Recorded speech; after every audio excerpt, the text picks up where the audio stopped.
সিঙ্গাকে ফৌজদারি কার্যবিধির 173 নতুন সংযুক্তি এখানে সংযোজন করা হয়েছে এবং এটা মূলত করা হয়েছে সম্ভবত উদ্দেশ্য যে অনেক মিথ্যা মামলায় অনেক আসামি হয়েছে, এরা যেন জামিন পায়, এরা যেন প্রতিভা হ্যারাসমেন্ট শিকার না হয় জন্য সম্ভবত সরকারের উদ্দেশ্য ছিল। আইনটা কিন্তু দেখা যাচ্ছে আইনটা কিন্তু অনেক এটার ব্যাড সাইডও আছে। নাম্বার ওয়ান, এটা পুরো পুলিশের নির্ভর। পুলিশ তো আছে আমাদের বাংলাদেশের পুলিশ, আমরা সবাই জানি। তো এখন ভালোর দিকে আসছে, ভালোভাবে চলছে তারা।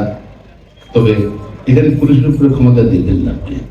তাই পুলিশ তো যদি ভালো, উদ্যোগটা খুব ভালো।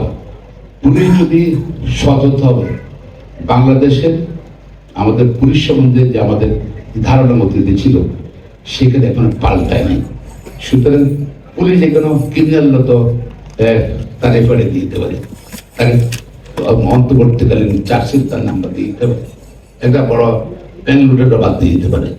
আর এটা হলে তাহলে কি হলো, আপনার ধরেন বাদের যে ইনফরমেন্টের কমপ্লেনের তার কোনো সুযোগ হলো না, রিজার্ভ নেই নারা যে দিবেছে না ফাটার মিছিল করবে সুযোগ নেই। বরং যেখানে সুযোগ করে দিল, হ্যাঁ নিশ্চয়ই যারা হেরাচ্ছেন তারা বাদ দিতে পারবে। বলে সুবিধাটা নেবে যারা যারা অনেক টাকা পয়সার মালিক, লুটেরা, সন্ত্রাসীরা, তারা হয়তো সুযোগ বেশি দিতে পারে। এভাবে আমার পরিবেচনা করা উচিত। এটাকে এই যে গ্যাপটা আছে, গ্যাপটা ফিল আপ করার জন্য মনে করি। Yes, next question. আইন উপদেষ্টা এরকম ফেসবুক পোস্ট এটা বিচারকের উপরে হস্তক্ষেপ বলে মনে করেন কিনা, এটা একটা প্রশ্ন। আর আমার আরো দুটো প্রশ্ন। একটা হচ্ছে যে আইনের পক্ষে এখন সংশোধনের কথা বললেন, এই বিষয়ে তো সুপ্রিম কোর্টের চ্যালেঞ্জ করার সুযোগ রয়েছে, এটা কি আপনারা চ্যালেঞ্জ করবেন কিনা? সবকিছুই আমরা সবকিছুই থাকা উচিত। এগুলো বোধহয় এটা রিয়েলাইজ করলে হয় তারা, কারণ ওরা এটা চিন্তা করি বিবেচনা করার জন্য। আমরা তো তাহলে এখানে বলতাম না, আমরা কোর্টে যেতাম। এটা আমরা আশা করি না, আমরা আশা করি না। উপদেষ্টা যে সময় 700-800 জামিন হয়েছে, সে সময় তো উনি তার সে সময় তো সচিবালয় হয়নি, সচিবালয় তো হয়নি। তো আইন মন্ত্রণালয় দায়িত্ব হারাইতে পারবেন না। এখানে তো নিম্ন আদালতে সে সময় অনেক কিছু হয়েছে এবং কত 1 বছর 1.5 বছর হাইকোর্টে জামিন হয়নি, নিম্ন আদালত জামিন দিয়ে দিচ্ছে। তো সেগুলো নিম্ন আদালত তো ওনার অধীনে ছিল। ধরেন একজন ব্যক্তি, আমি নাম বলতে চাচ্ছি না, আমাদের উচিত না, এটা প্রিজুডিস হবে। তারপরেও বলতে হচ্ছে এক্সামিনেশন, এই যে দিলীপ আগারওয়ালরা, উনি তো লোয়ার কোর্টে জামিন করেন।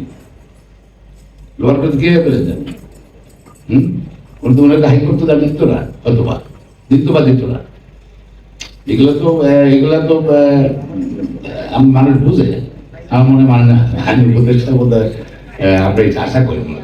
উনি একজন পণ্ডিত ব্যক্তি, আইন অত্যন্ত ভালো মানুষ, ভালো মনের মানুষ। কোন থেকে তুই আশা করি না। আমরা চিন্তা করি যে এগুলা যে কোনো আলোচনায় হোক না, সুপ্রিম কোর্টের ইন্টিগ্রিটি নিয়ে কোশ্চেন করে মানুষ। সুপ্রিম কোর্ট লয়ারদের ইন্টিগ্রিটি নিয়ে প্রশ্ন কোশ্চেন করবে, সুপ্রিম কোর্টের বিচার পদ্ধতিকে নিয়ে কোশ্চেন করবে। তাদের জন্য ব্যবস্থা, কেউ যদি কোনো মাননীয় বিচারপতি যদি কোনো সুপ্রিম জুডিশিয়াল কাউন্সিল তার ব্যবস্থা করার ব্যবস্থা আছে, কমপ্লেন করবে। নট দ্য সোশ্যাল মিডিয়া বা নোট দ্য কমেন্ট করা, এটা সস্তা জনপ্রিয়তা বিচার বিভাগ, এটা সস্তা জনপ্রিয়তার সুযোগ নাই। আমি মনে তো আইন উপদেষ্টাকে আমরা বিনয়ের সাথে অনুরোধ করবো, উনি যদি ভবিষ্যতে এইভাবে মন্তব্য না করা এসে হবে, তাহলে সুপ্রিম কোর্টের মর্যাদা রক্ষায় উনি সহায়তা করবেন। নিশ্চয়ই যে বিচার বিভাগে স্বাধীন আমরা বিচারে সুপ্রিম সচিবালয় পেলাম, কোনো সহযোগিতা আছে, যে স্বাধীন করার সহযোগিতা আছে। উনি অংশীদার, তো যে স্বাধীন বিচারক উনি অংশীদার, সেই স্বাধীন যে ব্যবস্থায় তো উনি তো সহায়তা করবেন ওনার সাথে। আর এটা দিয়ে আমরা গতকাল মিটিং করেছি। আমরা আসলে সুপ্রিম কোর্ট বার অ্যাসোসিয়েশনের, আপনারা জানেন বার অ্যাসোসিয়েশন সেখানে বসে বিরুদ্ধে আন্দোলন অনেক হয়েছিল। এই জন্য বারবার সুপ্রিম কোর্ট আইনজীবী সমিতির এখানে ইজিএম ডাকা হয়েছিল, একবার না কয়েকবার ইজিএম ডাকা হয়েছিল নির্বাচন আলোচনা করার জন্য।